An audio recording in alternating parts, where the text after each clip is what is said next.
भारतवर्ष 2023 में G20 का अध्यक्ष है और भारत ने G20 कार्य समूह की 100 बैठकें पूरी कर ली हैं। तो हमारे लिए जानना जरूरी हो जाता है कि G20 की फर्स्ट बैठक कहाँ और किस मुद्दे पर हुई और 100वीं बैठक कहाँ और किस मुद्दे पर हुई। इससे पहले हम जान लेते हैं G20 के बारे में कुछ मुख्य बातें। तो G20 क्या है? तो G20 है अंतर्राष्ट्रीय आर्थिक सहयोग का प्रमुख मंच।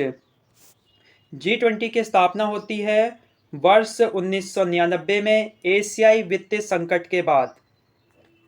भारत 1 दिसंबर 2022 से G20 का अध्यक्ष है और 30 नवंबर 2023 तक G20 का अध्यक्ष भारत रहने वाला है, यानी पूरे एक साल 1 दिसंबर 2022 से 30 नवंबर 2023 तक भारत G20 का अध्यक्ष रहेगा। G20 की स्थापना 1999 में एशियाई वित्तीय संकट के बाद वित्त मंत्रियों और केंद्रीय बैंक के गवर्नरों के लिए वैश्विक आर्थिक और वित्तीय मुद्दों पर चर्चा करने के लिए की गई थी, याद रखना है।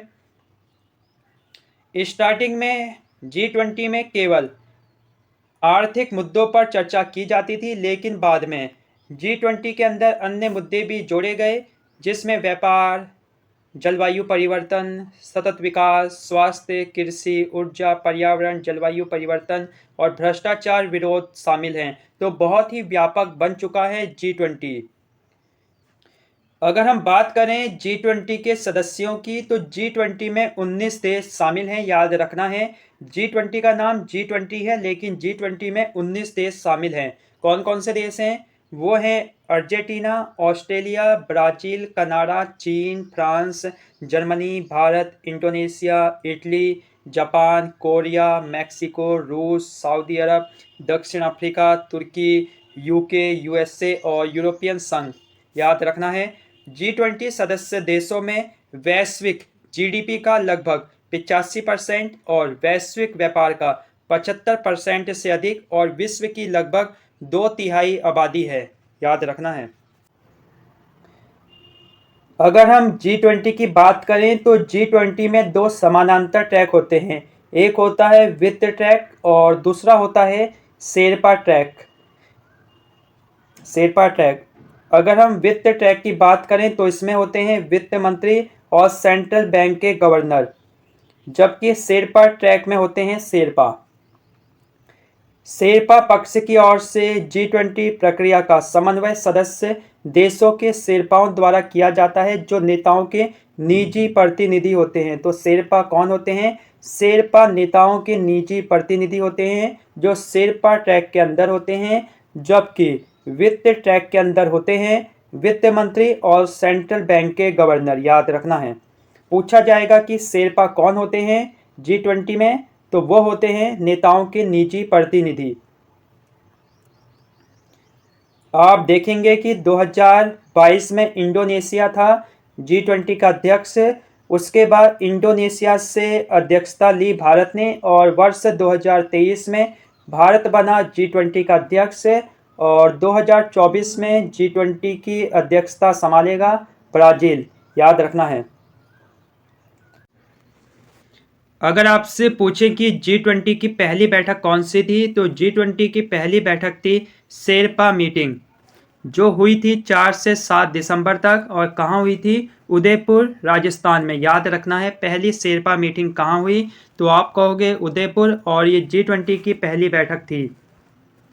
अब बात करते हैं, पहली बैठक तो हमें पता है। 100वीं बैठक कौन सी है जो कि चर्चा का विषय बनी हुई है? तो वो है आपकी meeting of agriculture chief scientist की बैठक है, जो कि 17 से 19 अप्रैल तक होगी और ये होगी वाराणसी में, याद रखना है। Meeting of agriculture chief scientist की जो बैठक है वो 17 से 19 अप्रैल तक होगी, वाराणसी में होगी, और यही है G20 की 100वीं बैठक। तो इसको आपको याद रखना है। बाकी हम जो जितनी भी बैठकें हुई हैं उनमें अलग से चर्चा करेंगे, अलग से वीडियो बनाएंगे। बाकी बने रहिए चैनल के साथ।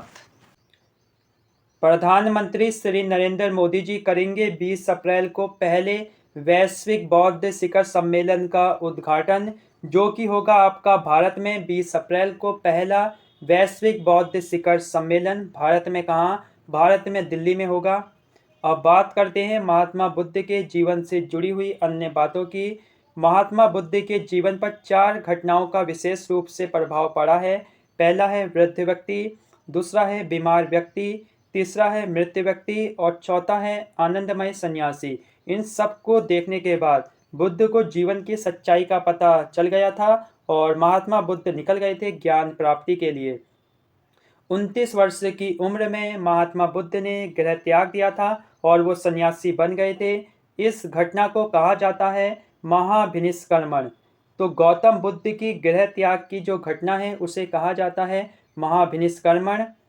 अलारा कलाम महात्मा बुद्ध के प्रथम गुरु थे और महात्मा बुद्ध ने जब अपना प्रथम उपदेश दिया तो इसे बौद्ध साहित्य में कहा जाता है धर्म चक्र परिवर्तन, याद रखना है। और महात्मा बुद्ध की मृत्यु को कहा जाता है महापरिनिर्वाण। तो महात्मा बुद्ध की मृत्यु को कहा जाता है महापरिनिर्वाण और महात्मा बुद्ध के गृह त्याग की घटना को कहा जाता है महाभिनिष्क्रमण, याद रखना है। और जब महात्मा बुद्ध ने अपना प्रथम उपदेश दिया तो उसे कहा जाता है धर्म चक्र परिवर्तन। महात्मा बुद्ध का जन्म हुआ था नेपाल में। कहाँ? नेपाल में लुम्बिनी में। तो लुम्बिनी नेपाल में हुआ था महात्मा बुद्ध का जन्म। 18 मई को हम सेलिब्रेट करते हैं बुद्ध जयंती के रूप में। महात्मा बुद्ध का जन्म नेपाल के लुम्बिनी में 563 ईसा पूर्व में हुआ था और 528 ईसा पूर्व वैशाख माह की पूर्णिमा को ही बौद्ध गया में एक वृक्ष के नीचे उन्हें ज्ञान की प्राप्ति हुई।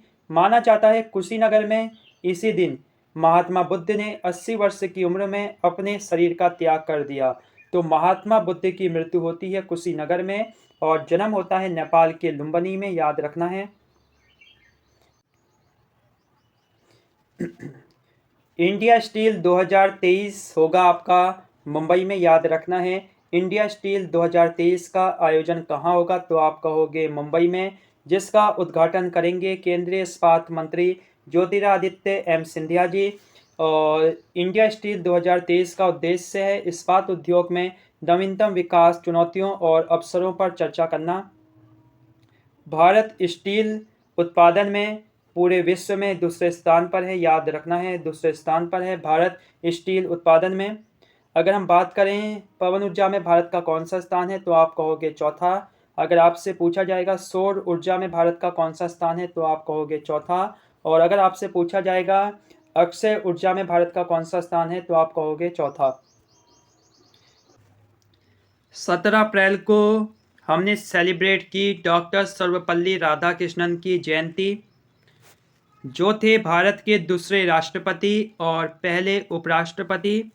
और डॉक्टर सर्वपल्ली राधाकृष्णन को 1954 में मिला था भारत रत्न। और हम डॉक्टर सर्वपल्ली राधाकृष्णन जी के जन्मदिन पर हर साल सेलिब्रेट करते हैं शिक्षक दिवस, याद रखना है। शिक्षक दिवस मनाया जाता है 5 सितंबर को डॉक्टर सर्वपल्ली राधाकृष्णन जी के जन्मदिन के अवसर पर। 1952 में डॉक्टर सर्वपल्ली राधाकृष्णन जी को बनाया गया था भारत का पहला उपराष्ट्रपति। और वर्ष 1962 से 1967 तक डॉक्टर सर्वपल्ली राधाकृष्णन भारत के दूसरे राष्ट्रपति बने थे, याद रखना है। किताब पढ़ना हमें एकांत में विचार करने की आदत और सच्ची खुशी देता है, ये कथन है डॉक्टर सर्वपल्ली राधाकृष्णन का। प्रश्न है, भारत दुनिया के सबसे आपराधिक देशों की रैंकिंग में कौन से स्थान पर है? तो राइट आंसर है 77। अगर आपसे पूछा जाएगा सबसे ज़्यादा अपराध कहाँ है या दुनिया के सबसे आपराधिक देशों की रैंकिंग में प्रथम स्थान में कौन सा देश है तो आप कहोगे वेनेजुएला, याद रखना है वेनेजुएला, जो रैंकिंग में पहले स्थान पर है सबसे ज़्यादा आपराधिक देशों में। नमस्कार, बने रहिए चैनल के साथ।